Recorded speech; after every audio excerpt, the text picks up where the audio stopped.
올여름 킹 오브 킹스라는 영화가 개봉을 했습니다. 이 영화는 아버지가 어린 아들에게 예수님의 생애를 이야기해주는 형식으로 진행되는데, 사실 교회를 조금이라도 다녀본 분들이라면 그 이야기가 전혀 낯설지가 않습니다. 베들레헴에서 태어나신 예수님, 갈릴리에서 사역, 병자를 고치시고 죽은 나사로를 살리신 놀라운 기적들, 그리고 십자가와 부활의 이야기까지 우리에게 너무나도 잘 알려져 있는 복음의 이야기를 애니메이션으로 만든 영화입니다. 그래서 어떤 사람들에게는 오히려 뻔한 이야기처럼 보일 수도 있는 영화입니다. 그런데 이 놀라운 것은 바로 이 뻔한 이야기가 지금 북미를 넘어 한국에서까지 크게 흥행을 했을 뿐만 아니라 많은 사람들에게 큰 울림을 주고 있다라는 사실입니다. 이에 대해 전문가들은 킹 오브 킹스의 영화의 흥행 요인을 예수님의 이야기를 감동적으로 풀어내면서도 보편적인 사랑과 희생, 용서의 메시지를 담아 공감을 얻는 탄탄한 스토리 때문이라고도 하고, 또 다른 사람들은 성서 시대와 현대를 구분하여 구성한 정교하고 독창적인 디자인과 높은 수준의 기술력이 돋보이는 뛰어난 영상미 때문이라고 이야기하는 사람들도 있습니다. 그런데 저는 이렇게 생각을 합니다. 탄탄한 스토리와 뛰어난 영상미도 중요한 흥행 요소이겠지만, 우리가 뻔하다고 생각하는 그 이야기 속에 사실은 우리를 살리는 참된 진리가 있고, 또 많은 사람들이 바로 그 진리를 일상 가운데서 놓치고 살아왔음을 깨달았기 때문이라고 생각합니다. 우리가 교회 생활을 하다 보면, 특히 중직자들과 같은 분들은 성경 이야기를 너무 많이 알고 있고 또 너무 많이 들었기 때문에 어쩌면 매주 전해지는 말씀이 새로운 감동으로 다가오지 않을 수도 있을 것입니다. 또 그 본문, 또 그 말씀이네. 그런데 우리가 다 아는 본문, 또 그 말씀과 같은 뻔한 이야기 때문에 우리의 신앙에 문제가 생기는 것이 아니라, 그 뻔한 이야기를 우리가 잊을 때 우리의 신앙이 메마르고 황폐해지는 문제가 생긴다는 데 있습니다. 그래서 저는 오늘 어쩌면 너무나도 뻔한 말씀을 통해 함께 은혜를 나누고자 합니다. 오늘 본문 말씀인 요한일서 3장 1절 말씀은 이렇게 시작하고 있습니다. 보라, 아버지께서 어떠한 사랑을 우리에게 베푸사 하나님의 자녀라 일컬음을 받게 하셨는가. 우리가 그러하도다. 그러므로 세상이 우리를 알지 못함은 그를 알지 못함이라 라고 말씀해 주고 있습니다. 사도 요한도 1절 말씀에서 수신 공동체 성도들에게 하나님이 우리에게 어떠한 사랑을 베풀었기 때문에 우리가 하나님의 자녀라 일컬음을 받게 되었다라고 말씀해 주고 있습니다. 공동번역 성경은 1절 상반절 말씀을 아버지께서 우리에게 베푸신 사랑이 얼마나 큰지 생각해 보십시오 라고 기록하고 있습니다. 따라서 1절에 기록된 어떠한 사랑이라는 표현은 우리가 측량하기 어려울 정도로 놀랍고 엄청난 사랑을 나타내는 표현이라는 것을 짐작해 볼 수 있습니다. 결국 죄로 인해 멸망받아 마땅한 죄인들을 구원하시기 위해 독생자를 보내시기로 작정하시고, 그 무죄한 아들을 치욕의 십자가에서 죽게 하신 하나님의 사랑이 얼마나 풍성하고 큰 것인지를 보여주기 위하여 이 단어를 사용하고 있다라는 것입니다. 그러므로 우리가 하나님의 자녀라 일컬음을 받게 된 것은 우리를 자신의 자녀로 삼기 위한 하나님의 주권이며, 사랑받을 자격 없는 우리에게 아낌없이 또한 아무런 대가 없이 주시는 사랑이 1절에 기록된 어떠한 사랑이라는 말입니다. 한번 생각해 보십시오. 양자 입양은 어떤 사람이 자기 자식이 아닌 아이를, 그래서 가족 내에서 아무런 권리도 갖지 못했던 아이를 자신의 가족으로 받아들이는 법적인 행위입니다. 이로써 그 아이는 그 사람의 자녀들이 누리는 모든 특권을 누릴 수 있게 되었습니다. 로마법에 보면 오늘날의 법처럼 입양된 자녀는 친자식이 누리는 모든 권리와 특권이 부여되었습니다. 예전에 우리나라가 가난하고 힘들었을 때 많은 아이들이 입양되었다가 성장한 후에 친부모를 찾으러 TV 프로그램에 나오는 것을 종종 보셨을 것입니다. 입양되어 키워진 사람들도 자신의 양부모에게 큰 은혜를 입었다고 말하거나 양부모를 자신의 진짜 부모로 생각하여 존경하고 섬기는 모습을 볼 수가 있었습니다. 한 사람의 인생에서도 버려진 자신을 입양하여 키워준 부모의 사랑과 은혜에 감사하고 감격하는데 영원히 죽을 수밖에 없던 우리를 자녀라 칭해주시고 장래에는 하나님과 같은 모습으로 하나님의 영광에 참여하도록 인도하시는 은혜를 우리가 어찌 헤아릴 수 있겠습니까? 우리는 그런 사랑을 받을 만한 매력이나 자격이 전혀 없었음에도 불구하고 하나님이 우리를 사랑하시기로 작정하셨다라는 그 한 가지 이유 때문에, 다시 말해 하나님이 곧 사랑이라는 그 이유 때문에 우리가 그분의 자녀가 되었고 하나님의 영광에 참여케 될 수 있는 것입니다. 그러니 그 은혜가 얼마나 감사한 일이겠습니까? 그런데 어쩌면 이 말씀도 우리 성도님들께는 너무도 익숙한 말씀일 수 있습니다.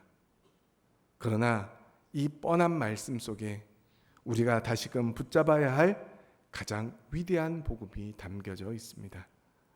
그것은 바로 우리가 하나님의 자녀라는 사실입니다.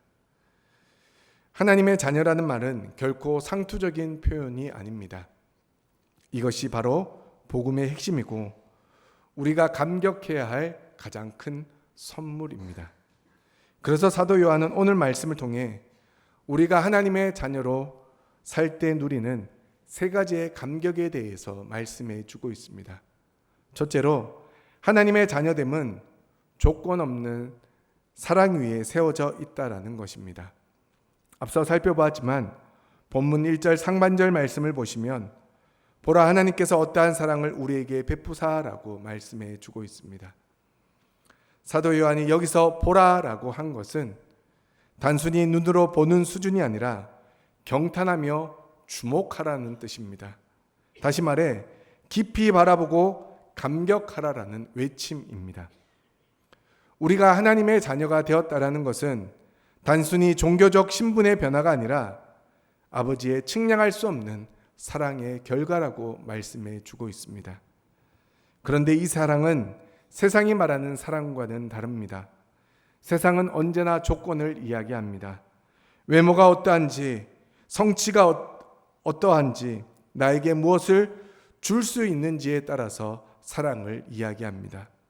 그러나 하나님의 사랑은 그렇지 않습니다. 로마서 5장 8절 말씀을 보시면 우리가 아직 죄인 되었을 때 그리스도께서 우리를 위하여 죽으심으로 하나님께서 우리에 대한 자기의 사랑을 확증하셨다라고 말씀해 주고 있습니다. 하나님께서 우리를 자녀로 삼아 주신 것은 우리가 의롭고 잘나서가 아니라 죄와 허물 가운데 죽었던 우리를 조건 없이 사랑하셨기 때문이라고 말씀해 주고 있습니다. 그렇기에 하나님의 사랑은 마치 탕자를 기다리는 아버지의 사랑과 같다라고 성경은 말씀해 주고 있습니다. 누가복음 15장에 기록된 탕자는 아버지의 재산을 허랑방탕하게 쓰고 어쩔 수 없이 아버지의 집에 종이라도 되면 밥을 얻어먹고 살 수 있기에 어쩔 수 없는 심정으로 아버지의 집으로 돌아오게 됩니다. 그럼에도 아버지는 아들이 멀리서 오는 것을 알아채고 그를 보고 달려가 끌어안고 잔치를 열며 이렇게 말을 합니다. 이 내 아들은 죽었다가 살아났으며 내가 잃었다가 다시 얻었노라. 이것이 바로 조건 없는 사랑입니다. 우리가 하나님의 자녀가 된 것도 바로 이 조건 없는 사랑 때문입니다. 교회 역사 속에서도 이러한 은혜를 체험한 인물들이 많이 있습니다. 그 중에서도 성 어거스틴이라는 사람은 4, 5세기경에 활동한 사람으로 은총과 원죄와 삼위일체 등 지금의 기독교 신학의 근간을 세워 중세와 종교개혁 그리고 현대에 이르기까지 지금의 기독교에 많은 영향을 준 인물입니다. 이러한 위대한 신학자라 불리는 어거스틴도 젊은 시절에는 방탕과 정욕에 빠져 살았었습니다. 그러나 어느 날 하나님의 말씀을 통해 자신이 조건 없는 사랑의 대상임을 깨닫고 하나님께 이렇게 고백합니다. 주님은 내가 주님을 사랑하기 전에 이미 나를 사랑하셨습니다. 사랑하는 성도 여러분, 우리가 하나님의 자녀라는 사실을 잊지 않고 감격하려면 늘 이 조건 없는 사랑을 기억해야 합니다. 우리가 잘나서가 아니라 은혜로 부름받았다는 사실, 이것이 복음의 본질이요 우리가 감격해야 될 이유입니다. 둘째로 하나님의 자녀됨은 우리에게 새로운 정체성을 부어준다라는 사실입니다. 계속해서 1절 하반절 말씀을 보시면 하나님의 자녀라 일컬음을 얻게 하셨는가 우리가 그러하도다라고 말씀하고 있습니다. 여기서 중요한 것은 일컬음을 얻게 하셨다라는 표현입니다. 이 말씀은 헬라어로 클레세멘이라는 단어를 사용하는데 이는 단순히 이름만 불리는 것이 아니라 실제로 그의 신분이 바뀌었다라는 사실을 의미하는 단어입니다. 즉 우리가 하나님의 자녀라는 것은 단순한 호칭이나 비유적 표현이 아니라 하나님께서 실제적으로 우리에게 새로운 정체성을 부어주셨다라는 말입니다. 요한복음 1장 12절 말씀을 보면 영접하는 자, 곧 그 이름을 믿는 자들에게는 하나님의 자녀가 되는 권세를 주셨다라고 말씀해 주고 있습니다. 여기서 권세라는 단어는 법적인 권리와 신분적 특권을 의미하는 말입니다. 우리가 예수 그리스도를 믿을 때 하나님은 단순히 내가 너를 나의 자녀로 삼겠다, 나의 자녀로 여기겠다라고 하신 것이 아니라 법적으로 실제적으로 하나님의 가족으로 우리를 입양해 주셨다라는 말씀입니다. 그러므로 하나님의 자녀라는 신분은 우리의 감정에 따라 우리의 행동에 따라 달라지는 불확실한 것이 아니라 하나님께서 보증하신 영원한 신분이라는 사실을 우리에게 알려주고 있습니다. 또한 로마서 8장 15절 말씀에서는 너희는 다시 무서워하는 종의 영을 받지 아니하고 양자의 영을 받았으므로 우리가 아바 아버지라 부르짖느니라 라고 말씀해 주고 있습니다.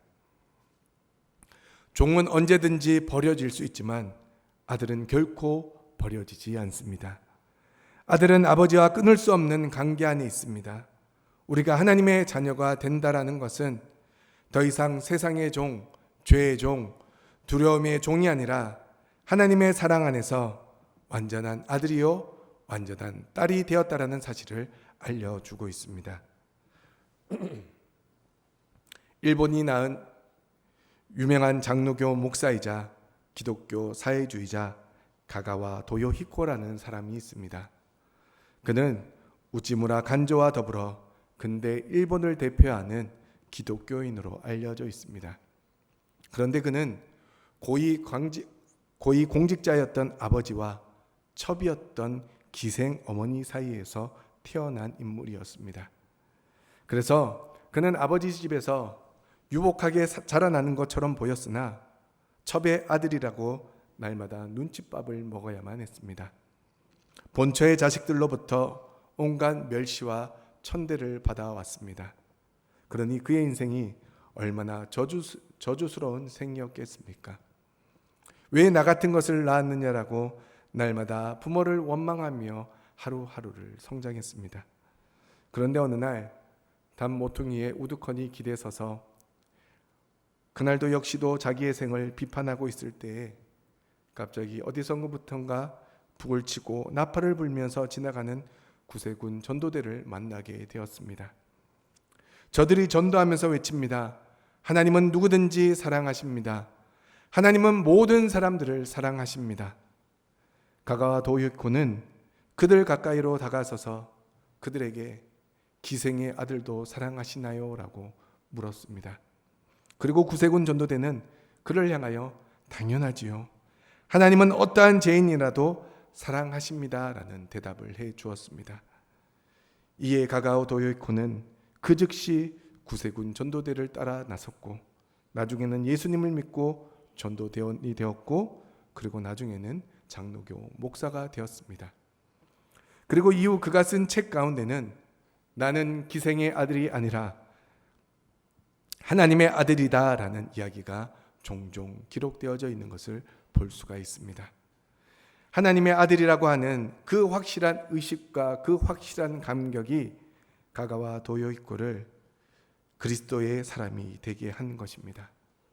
사랑하는 성도 여러분, 오늘 이 자리에서 우리가 붙잡아야 할 고백이 바로 이것입니다. 나는 세상 사람들이 규정하는 존재가 아니라 하나님의 자녀라는 믿음의 고백이 우리의 입술을 통하여 다시 한 번 더 고백되어져야 한다는 것입니다. 그리고 이 말씀은 단순히 위로의 말이 아닙니다. 만약 이 말이 위로의 말이었다면 가가와 도요이코는 이 말로 인하여 예수 그리스도를 온전히 영접하지 못했을 것입니다. 하지만 이 말씀은 실제적인 정체성의 변화의 선언입니다. 오늘날 우리의 신앙이 메마른 이유 중에 하나는 우리가 이 정체성을 잊고 살고 있기 때문입니다. 우리는 그저 직분자, 그저 교회 다니는 사람으로만 자신을 규정하려고 하기 때문입니다. 나는 목사이기에, 나는 장로요, 권사이기에, 나는 집사요, 교회 다니는 성도이기에 그것이면 되지 않았느냐라고 말을 합니다. 하지만 그 모든 직분 위에는 하나님의 자녀라는 그 근간 위에 세워져 있습니다. 그러니 우리가 하나님의 자녀라는 그 놀라운 은혜와 사랑을 잊고 산다면 목사라는 타이틀이 장로와 권사와 집사와 성도라는 그 직책이 아무런 소용이 없다라는 사실입니다. 그러므로 우리는 언제나 하나님의 자녀라는 이 본질을 붙들고 살아가야 합니다. 하나님의 자녀라는 새로운 정체성을 붙잡을 때 우리의 삶은 달라지게 되는 것입니다. 세상은 여전히 세상의 잣대로 우리를 판단하고 성공의 기준으로 우리를 바라보지만 하나님은 우리를 향해 너는 내 아들이며 내 딸이라고 분명히 말씀해 주셨습니다. 자녀라면 아버지를 닮아가야 합니다. 아버지의 거룩을 닮아야 하고 아버지의 사랑을 전하며 아버지의 뜻을 이루며 살아야 합니다. 우리가 버려진 자식이었다라면 그로 인하여 누군가가 우리를 입양했다라면 우리가 버려진 그 상처로 인하여 계속해서 입양되어진 가족 가운데서도 여전히 버려진 상처로 인하여 예전의 모습대로 예전의 방식대로 삶을 산다라면 우리를 입양한 그 부모의 마음이 얼마나 아프고 고통스럽겠습니까? 하나님도 마찬가지라는 것입니다. 하나님은 우리를 조건 없는 사랑으로 그저 우리를 사랑하신다는 그 이유만으로 우리를 하나님의 자녀로 부르시고 하나님의 자녀 삼아 주셨습니다. 그런데 우리의 삶이 여전히 제약된 삶의 모습으로 버려진 삶의 방식으로 살아가고 있다면 하나님의 마음이 어떠하겠습니까? 우리가 하나님의 자녀답게 살 때 그 안에서 진정한 감격이 흘러나오게 되는 것이고 또한 그 은혜로 말미암아 그 모습으로 말미암아 하나님이 우리를 통하여 기뻐하신다는 사실을 분명히 기억하시기를 바랍니다. 셋째로 하나님의 자녀는 소망 가운데 살아간다라는 것입니다. 오늘 본문 2절 말씀을 우리 함께 읽어보도록 하겠습니다. 2절 말씀을 함께 읽겠습니다. 시작.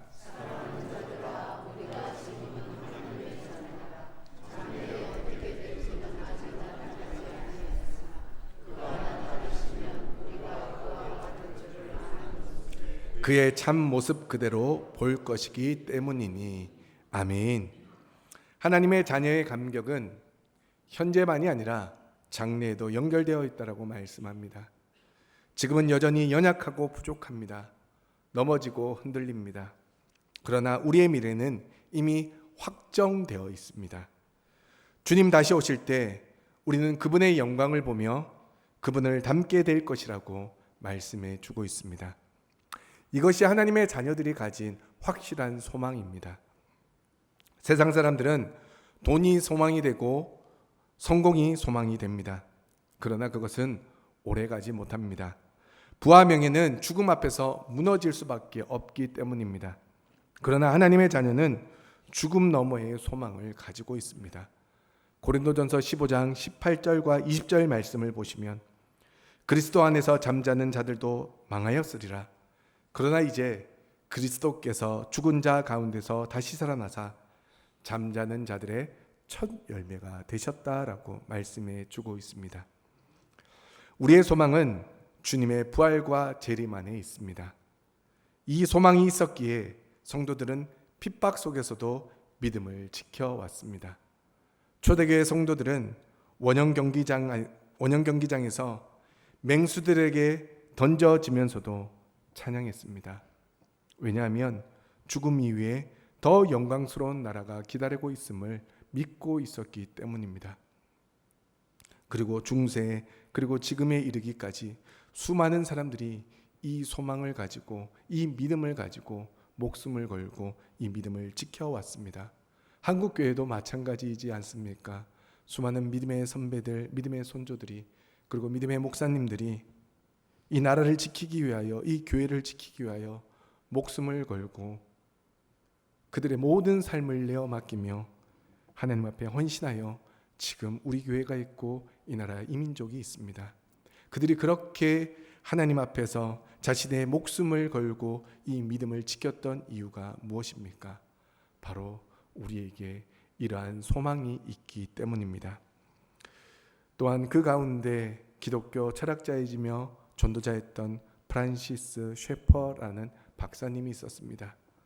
이분은 암투병의 고통 속에서도 마지막으로 강단에 서서 나는 소망을 잃지 않는다. 나의 소망은 내가 사는 동안이 아니라 그리스도 안에서 영원하다라고 마지막으로 주의 말씀을 선포하셨습니다. 우리가 하나님의 자녀라는 사실은 단순히 현재의 신분만이 아니라 미래의 소망을 보장하는 선언의 말씀입니다.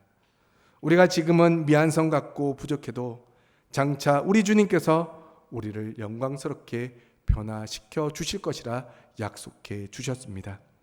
그러므로 우리는 이 소망 때문에 절망하지 않고 흔들리지 않고 믿음으로 살아갈 수가 있고 또 이 소망 때문에 우리의 삶에는 은혜와 감격이 있습니다. 사랑하는 성도 여러분, 오늘 우리는 요한일서 3장의 말씀을 통해 하나님의 자녀로 사는 감격을 함께 나누었습니다. 첫째로 하나님의 자녀됨은 조건 없는 사랑 위에 세워져 있습니다. 우리가 아직 재현되었을 때 하나님께서 독생자를 주셔서 우리를 자녀 삼아 주셨습니다. 이것이 우리에게 가장 값진 은혜입니다. 둘째로 하나님의 자녀됨은 새로운 정체성이 부어졌습니다. 우리는 더 이상 세상의 실패자나 죄인의 이름으로 불리지 않습니다. 하나님은 우리를 사랑하는 아들, 사랑하는 딸이라 부르시며 천국의 상속자로 세워주셨습니다.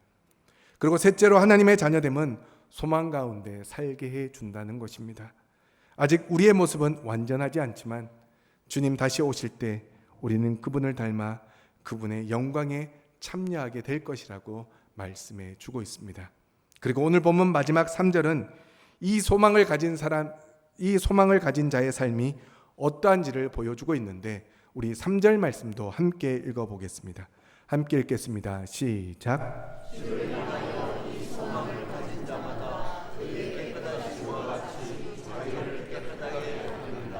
아멘.